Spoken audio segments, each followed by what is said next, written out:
Cool. I know the drill. Yeah, I've seen it a couple of times. All right. Hey guys, welcome back to another episode of Middle Class Money. I am here with Nathan Brooks, and he is the CEO of Turnkey Investments. That is a Kansas City-based company renovating and selling over 150 turnkey properties every year. Nathan's an active speaker, an active investor, also an educator, and he teaches investors about real estate, and it's just part of his passion helping other people. He lives in KC with his wife and his two kids. He does some MMA on the side. He loves the outdoors. And so, Nathan, I know that's your official bio, but can you tell kind of everyone what you do on a day-to-day basis? Sure. Yeah. And thanks for having me on your podcast.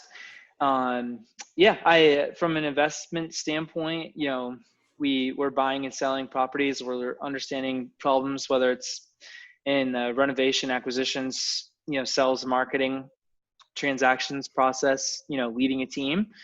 So we have, I think, 13 employees, 13 people on our team. And then, I'm dad of two and a husband. And so, just enjoying all those things. We live on 11 acres. So having fun running a chainsaw, playing a tractor, whatever it might be. That's awesome. So obviously now you have a full team, like you said, of 13. You're doing 150 deals a year. But can we back up a little bit? Can you kind of give people a little history of how you got there? Like, what did you do before you were an investor and ran this team and led up to this? Sure. Yeah. So I made my living as a musician for almost a decade.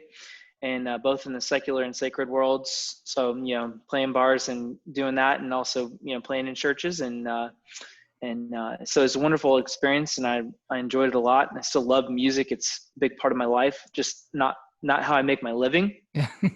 But I overheard a conversation about real estate, like in a bar restaurant kind of situation. And 3 weeks later, I was in business with this person, and he was a nightmare. And didn't know what he was doing, and also had a lot of weird stuff going on in his life. But it kind of sparked that passion for me in real estate. And although it didn't end well, it was kind of that inroads to something like, oh my gosh, I can remember I was listening to a podcast, I think it was yesterday, Tim Ferriss, and talking about, like, there's two important days: the day that you're born and the day you find out what you're, why you're on the planet. And I love real estate. I love helping people. And so that was kind of like, oh my gosh, here's my thing. I love this. And how can I do this at the highest level? Yeah, that actually leads perfectly to my next question, because even for someone who is not, it's not their passion, right? They don't get up and live and breathe real estate, which probably 90% of our listeners don't. Can you talk about, even for that person, why you believe real estate investing is so powerful, even on a small scale? For sure. Yeah. And we have this conversation often. So, most of our clients aren't, obviously they're not, well, and I'll just back up. So what we do is we buy, renovate, and sell homes to investors all over the country and internationally who want to do probably a lot like what your listeners are trying to do. Yeah. So solve 1, 2, 3, 5, 10 properties, and then have somebody like us who we can say, all right, well, hey, Tyler, this is actually how we can help you stretch your goal from 2 or 3 or 4. Even like our marketing director, Abby, she's on her 7th property, and that was her and her husband's lifetime goal, and they did it in 3 years. Wow. Yeah. So it's like, it puts perspective on something where you might hear like 150 houses, or, this year we're on pace to, do even potentially more than that. But the number doesn't really matter. I believe the focus and the intention of what problem you're solving is more important. And so when people make it about their why, like, what is it that you're doing this for? And why do you want to own 1 house or 2 houses or 5 houses? It's get your wife home from work, or, pay for your kids' college, or travel around the world, or, I just want a couple $1,000s a month in income. Like, make it clear. And then once it's clear, then it gives the purpose to, like, the activity that you're doing. Yeah, no, that's awesome. And I hope everyone can hear the passion in your voice. I can tell, like, like, that's what you love. And, we can talk about this later and I'll put it in the cliff notes, but just for anyone listening that doesn't know, I mean, you have an active Facebook group of, you guys are pushing close to 10,000 members now up in this Casey area. And I've just kind of sat back and I watch that Facebook group and just try and learn. But I mean, it is super helpful. And not to mention all the blogs that you guys have that you have on your website. So, I mean, you're posting content between your group and your website that you have just floods of information where really the average Joe can go there and learn quite a bit without paying a dime. Yeah, it is. And, it's one of those things where that was the intention from the beginning. Like, how do you help people, and how do we, you know, truly believe we help people? Certainly. Do we get opportunities? Yes. Can we buy some houses? Sure. Do we get some clients, once in a while? But, how do we help the community? And just this kind of conversation where it's like, all right, what's the problem? How do we address it? And then having a collective of people who can, help with that too. So it's not just like myself or somebody on my team or whatever. We can really help that, much bigger scale. Yeah, and just so I understand and that the listener understands, so what you're saying is you take the properties and flip them, and then you offload them to essentially your investors, and that could be just a regular family like myself who comes to you and says, "Hey, I'm looking for a property," and then you would just sell me the property, essentially turnkey, Yep. ready to be rented out. Is that correct? Yep, exactly. And we help facilitate that property management company as well. We don't currently own our own property management, but we do have, that built into our process. So, as simple and quote unquote passive as you can get is what we're looking Awesome. for the client. Okay. And then just for numbers sake, I know this ranges anywhere way across the Sure. spectrum, but what cash to the table, I know so it might depends on their financing as well, but on your average deals, what is someone, their very first deal, what cash to the table, what are they looking at? Let's say 20 to 30,000. Okay. So that kind of average 20% down. Our properties typically are 100 to 140, give or Okay. take, and so the wonderful thing too is when you look at the interest rates right now, they're unbelievable. Yeah. It's unbelievable how cheap they are. And so, and I think that kind of comes back to the strategy too. So if you're trying to buy 20 houses, you want to put as little down and scale it as fast as possible. If you want to own 5 and have them all paid off in a few years, then yeah, put it on a 15 or 20-year AM, and yeah, put more down. And at the end of the day, it's like, is the asset doing what you wanted it to do? Right. So Awesome. So, and if someone were, and I said, we're speaking in generic terms here, just trying to paint a picture for them. Someone brings 20 to 30 to the table. Month one, what's your kind of passive, what's that magic number that you're looking at for return that they're going to pocket monthly, do you think? yeah, it's a great question. This is kind of a slippery one just Yeah. because everybody underwrites their deals differently. But when you look on our website, the average, so we're kind of building in some CapEx, some maintenance, vacancy, and those sort of things, a couple $100, $200-300 a month. And I think, there's a negative when you put out a number like that, because there's Yeah. people who show like $300, $400, $500. And, I think the fact of the matter is that there will be months that you make that, and there will be months that you make zero. Mm-hmm. Or there'll be months you have to write a check. It's just part of the deal. Yeah. And so, we try to approach it from a most conservative perspective possible, to say, in reality of people we know, and also just from an educational standpoint, and say, I own dozens of rentals myself. I know people who own dozens and hundreds and thousands of rentals themselves. What's a realistic actual number that you're going to make? So Yeah. Well, and what's kind of cool to point out is I'll use generic numbers again, but even worst case scenario, let's say someone does put 25,000 down and they make $0 for 30 years. They have a 30-year mortgage. yep. They bring in $0. Still at the end of 30 years, they're going to have a $150,000 house and only invested 25 grand. And by my rough math, I bet that's around a 5 to 6% return on your dollar. Yeah. And so that's pretty powerful, it's pretty safe bet, very safe bet. Yeah. Well, and that, I've been thinking about this a lot actually. And I love that you bring it up, Tyler, because I've been obsessing about the pay down. I've been obsessing about the, looking at that appreciation to pay down. And then also thinking about like, during that time, if you accelerate payment, but let's say, you own 10 homes and now have $1 million worth of real estate or whatever, 1.5 million. And then, if you put them on 20-year mortgages or 20-year AMs rather, you pay like 3 to 3.5% of the value of the principal down. It's like LTV. So if you're at 80, you're now 77, you're now 74. And it's like, man, you realize how powerful even a tax-free refinance or whatever, there's a lot of tools you can use with that once you have it. Right. Yeah, that's awesome. And they can get it out whenever they want, maybe before, if they want to retire early, get it out before they're 59 and a half. It opens up a lot of doors. Okay, that's awesome. I think definitely kind of hopefully painted a picture of the possibilities, and even just on a small scale of even 1 or 2 deals, if a family were to have what it could do for them. So I know we could probably go into like your intricate details of like what you and your team do, but I really would like to back up and see, because we've had a lot of people reach out and say, hey, I kind of want to, like, we have some cash now, we want to do a property, or we want to buy a rental. I don't know if you remember this, but can you take us back to maybe like your very first deal and walk me through that, or what you would say to someone looking at that? Yeah, well, I can definitely remember. It didn't go very well. So, I think there's two sides of this coin, right?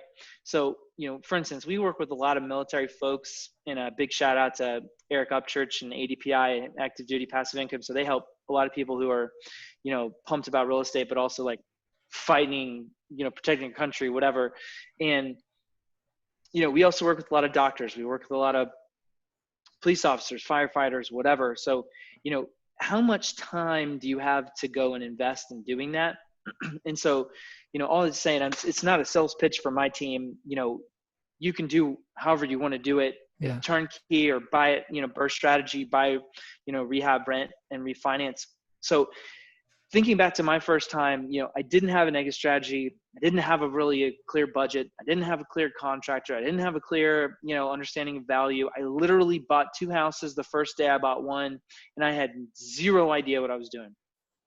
It's a really good plan if you want it to fail.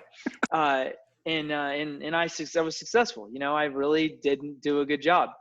But, when I think about now, if I was to tell somebody, like, if that's really what you want to solve, then you need to think about your team around you, and not a team like I have on my, payroll, or whatever you want to think about it. It's who's my team? I need an attorney. I need a realtor. I need a good general contractor who's not so big they're going to charge me an insane amount of money, but not so small that they, when he gets sick or she gets sick and boom, they're out of, off the job for 3 weeks, and that shows up, right? And and then, what does the insurance look like?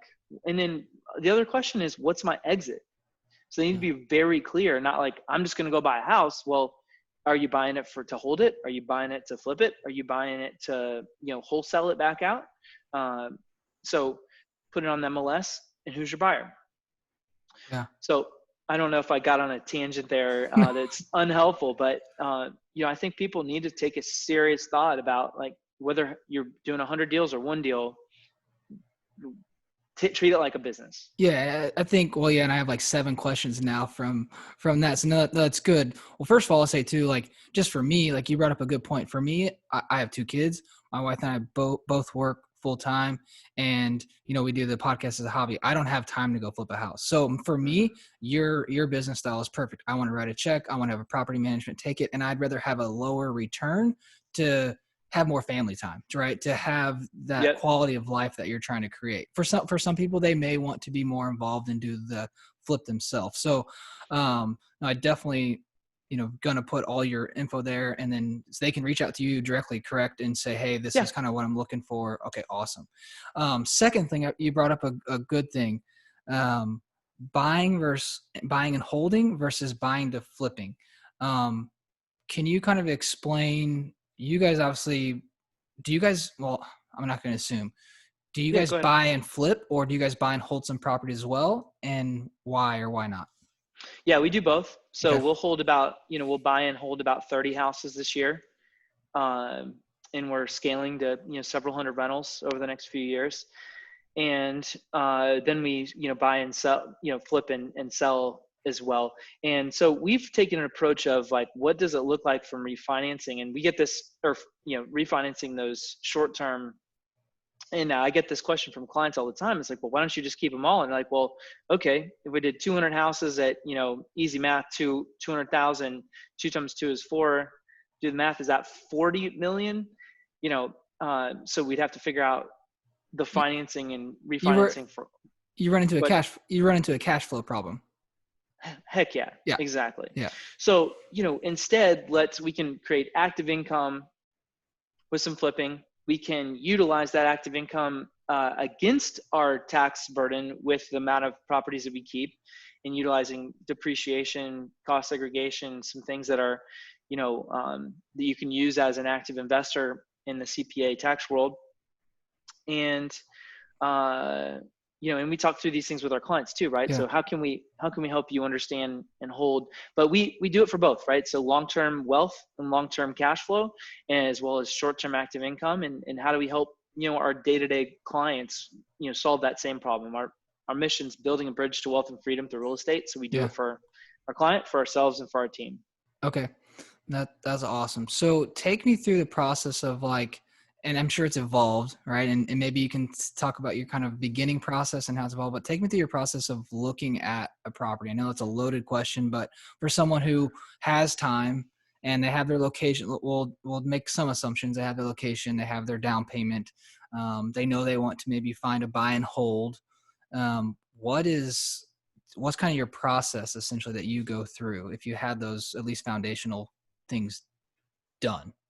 Yeah, absolutely. So, I think first of all, you kind of hit on a little bit, which is have a buy box.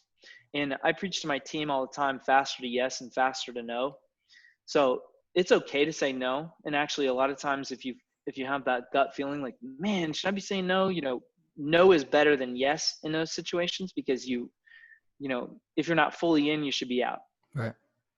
Okay. And so, as far as that, I like to, and I do a little coaching, occasionally for folks. And, one of the things we work on a lot is our buy box. So what is the area? What is the size? What are the beds and baths? Does it matter what age? These are all the things that we talk about with our team at Bridge. So we literally ask those same questions, and then have a tool. So understanding like the physical property itself, right? Mm-hmm. And then in those dynamics. And so even if it's not, we have a fancy tool through Podio, which is a platform, cloud-based platform. You can basically, any date or data or address, number, whatever, you can calculate and use that. But most people don't need that. You could build a spreadsheet or get one from Bigger Pockets or wherever else. Yeah. That helps you calculate, does this thing do what I want it to do? Yeah. Do you have hard, fast numbers that you stick to, like in returns, as far as like how much room there has to be? Or for instance, like you said, it would generally cash flow you $200 to $300 a month after, right? You've rehabbed it. Do you have to stick to those? Does your team or?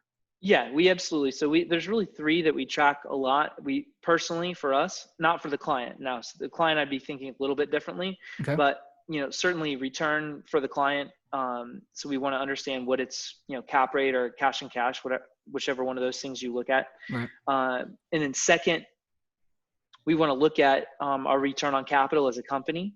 So how much do we have to put in for how much we take out, right? Yeah. And then we also look at the construction to our cost, or our construction cost to our return. So I think this is another area where people, like, let's say for instance, in our market, there's these amazing 100-year-old houses, mm-hmm. and you can buy it for $50,000, but guess what? You might have to put 100 into it. And so if you were 150 in and you could make, 40 or 50 grand, okay, that's probably a pretty good deal for most people. Right. But you're risking 100,000 in the renovation versus say you bought it for 100, you put 50 in it to make 50. So the risk factor just doubled because your construction is so much higher than your, or in comparison to what the outcome of the profit you're expecting. Yeah, no, that makes sense. You touched on it briefly, and I hate to assume. So can you explain real quickly the BRRRR method? Yeah, sure. To someone. Yep, for sure. And my good buddy Brandon Turner, which I did not think that he was like the guy who came up with that, but supposedly that is Brandon. And Okay. shout out to you, buddy. Uh, so literally buy it, rehab it. So you want to understand what you're all into it for your purchase, for your renovation, and whatever. If you have like short-term, private money or whatever, Mm-hmm. hard money. So you're going to rent it at that point. And, again, you want to understand what your bank's understanding is. Everybody has a different debt to income or what their interest rates are, or if it's a commercial mortgage instead of a Fannie Mae 30-year mortgage, you're going to have different cash flows, and all that stuff makes an adjustment. So have a clear understanding what your exit is, have a plan. Right. And so from there, buy, renovate, rent, and refinance is kind of that last R, or well, repeat is the last R, I guess. But and we go ahead. So can you explain to the listener of why you would refinance? Explain to them the cash flow is, getting your cash back out, that last step of why that's so important. Yeah, for sure. So the refinance, there's a couple of things. First of all, there's a couple pitfalls. So if you're beyond an 80% LTV, so you're beyond 80% all in of the value of the property, whatever is the difference, you are going to have to bring that to the table. So if you can have it under 80% or 75%, depending upon your lender, and if it's commercial or, Fannie Mae secondary market loan, you can literally be all into that house. And let's say for no money out of pocket, or let's say you could get into it for 70% loan to value and you can get an 80% loan, you might even be able to get 10% cash back out of the deal. Right. Which I've done, last week. We had a refinance on a couple that we got a nice check back. Okay. So, and for someone that's listening, that would be, for instance, if you have a house that appraises for 100, but you only put in 70 and you had a loan to value ratio of 80, you essentially would get $10,000 back. Now that's probably rare, but just so they understand how that math works. Right. And don't forget there's, closing costs, and there's, lender fees, and there's some taxes in there. And so, that's a pretty skinny deal at 100,000 and, right. But it's certainly, if you can get out of a burst strategy deal without putting your own money in, it's definitely a win. Right. Awesome. Let's see what else. What's like your one big advice for someone? Cause for me, like when we did our first one, we had already lived there. So it was very easy. We qualified for a second home, left that one so there wasn't much risk, right? We had already had the down payment. We didn't have to put any extra money. But when we went to do our other one, there was a little bit more, I don't know, it was just like this risk of like this kind of scare mentality. Do you have like any advice to help them kind of get over that objection of like, what if this fails? What if I lose my tail? Like, what if I have a really bad deal? Or any advice to get over that objection? For sure. I think there's a couple of things to think about. First of all is things can happen, right? So if you're kidding yourself that they don't, that's not helpful either, right? Mm-hmm. So there's a great podcast with Ed Milet and a guy named Trevor Moab, and they talked about positive thinking, which is like, oh, this is going to be great. Nothing's going to run, and negative thinking, stinking thinking, as his dad called it, these things seldom go right. Real estate's terrible. And don't you know that sewers can break and stuff, and then neutral thinking is like, I've underwritten this the best I can. On paper, this is a good deal. I've hired good contractors. I have a clear plan. I'm going to make this happen. Right. So that it's like having a neutral focus, and we have to remember that fear is built in for a reason. So we can listen to the fear and we can use it as a tool to say, did I check all the boxes? Did I make sure that this was a good deal? But it's an emotion, right? An emotion, we make decisions on emotion, but it's only one emotion. Yeah. So we have joy, and we have fear, and we have pain, and we have, excitement, and all these things. And you have to say, all right, was my goal and vision bigger than my fear to pull the trigger on something? And then guess what? Have a little money put aside. So if you need a couple grand to go refinance that thing, that it's not going to break you, and put those things, having the foresight. And again, I didn't do any of this stuff. So, sometimes it works great, and sometimes it can totally bite you in the tail, and you have to solve the problem. Right.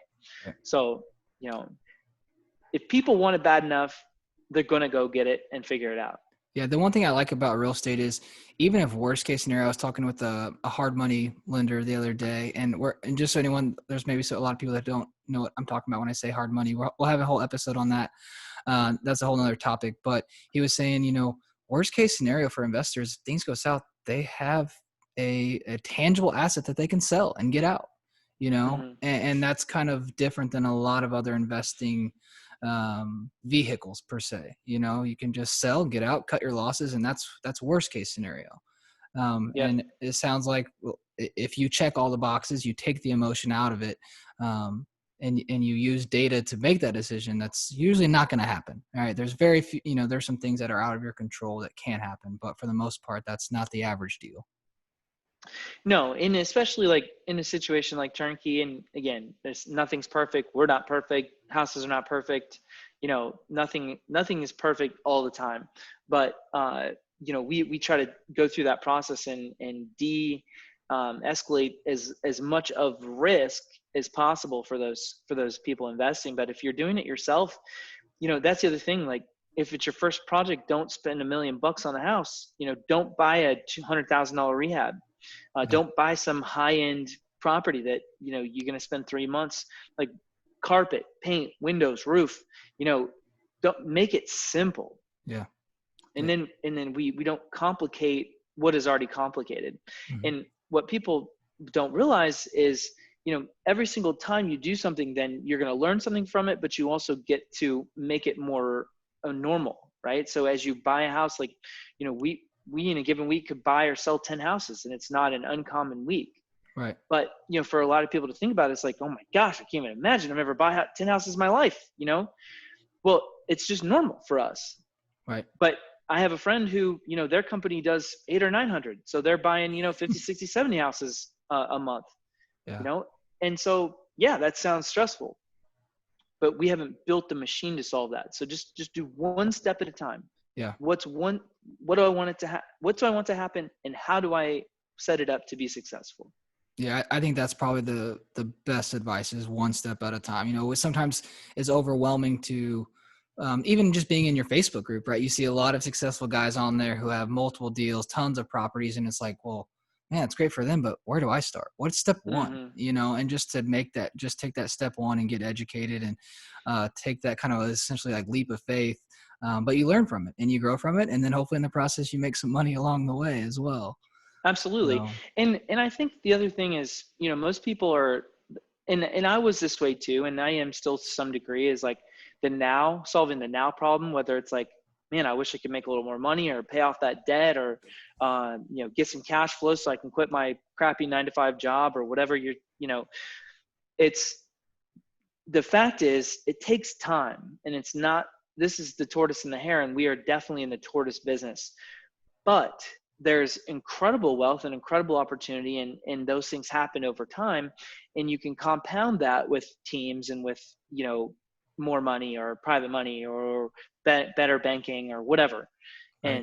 And so, not to let that short-term feeling like, well, I got one house and I got a couple $100 in cash flow, and you're like, not changing the world, but do it again and do it again and do it again. And guess what? Now you have 100 grand in equity. And, when you look at the financial education and financial situation for most people have a ton of debt, ton of credit cards, ton of student loans, and very low net worths. And, people go read the Millionaire Real Estate Investor book, go read the Millionaire Next Door, and start having the investor mindset, and change it 1% along the way every single day. Get a little bit better, whether it's your mind, whether it's your money, whether it's your attitude, and put those habits together. And then all of a sudden those things compound on themselves and really, really create awesome change through this cool thing called real estate. Yeah, I think even one to two, three deals for a family could really alter the course of their retirement, their net worth, their income. I mean, it doesn't have to be 150. I mean, literally, you Yep. could have a 2 to 5 house portfolio build that over the next 20 years, and that could, in theory, change a lot for generations to come for your family. Add an extra Mm-hmm. 500 to $1 million worth of net worth to your family line, and Absolutely. it's not a lot, when you think about it. Just start with step one. Yeah. So Well, I love the concept of, let's say it's 10 houses over 20 years and you can buy one every other year. And, whether it's working a second job or whatever it is, but I just use that for simple math. But, right. All of a sudden, you can sell off a handful of those at the time that you want to retire. You can literally pay off the rest of the ones that you have. And I mean, 6, 7, 8 grand, whatever it is a month in rental income. And I think for most people that would, either be at or more than what they're making. Mm-hmm. and you have them free and clear or close to it at that point. I mean, that's a game changer. That's awesome. Well, Nathan, I don't have really any more questions to bombard you with. Do you have any last things that you want to leave? If you could give one piece of advice to anyone listening, or that you want to say? you know I get fired up about everything, so Yeah. obviously talking to me, and I probably get a little fired up every time we talk about whatever it is. Yeah. And I think that's part of the thing is, if you go to bed thinking about it at night and you wake up thinking about it at night, you're on the right track for something that you're fired up about. And Jocko talks about this, the author, the multiple time best-selling author, Extreme Ownership and a bunch of other stuff, great podcast. you know it's the discipline of doing something, Mm-hmm. and not just like because I want to today, or I don't want to today, or I can't today, or can't. Take all those nonsense excuses and stop using them. Mm-hmm. And whatever it is, whatever's keeping you from that, if you really want to do real estate or anything else, right, in your life for that matter, just make a decision. And I love journaling, I love meditation, I love self-reflection, I like a vision board, whatever it is. And I'll tell people, there's nothing I've written in my journals that I have not accomplished. Yep. Nothing. And it doesn't mean that I wanted to make X number of dollars and I made it in the exact period of time that I wrote down. It's just not true, right? It's not always going to happen that way, but it's not the point. It's about Yeah. having a clear vision, working on something, and being passionate about it, having positive, energy and focus. And man, those things attract what you want, just like the opposite. Yep. Man, I think that's an awesome piece of advice to wrap up with. So I'll leave you guys with this. Guys, check out the notes. We're going to have Bridge Turnkey website, contact info. If you guys want to do a property, please reach out to them. They literally going to hand you a turnkey property that's ready to be rented out, and probably even partner you up with a management company that can get it rented out for you. I mean, you may literally just have to bring a check to closing, and they are going to take care of the rest. So Nathan, I really appreciate you having on. Hopefully we can help some listeners get some deals under their belt and continue to network. So I appreciate it. Absolutely, Tyler. Appreciate it a lot, man, and appreciate your time and opportunity to chat about real estate. Awesome. Thanks, man. Thank you.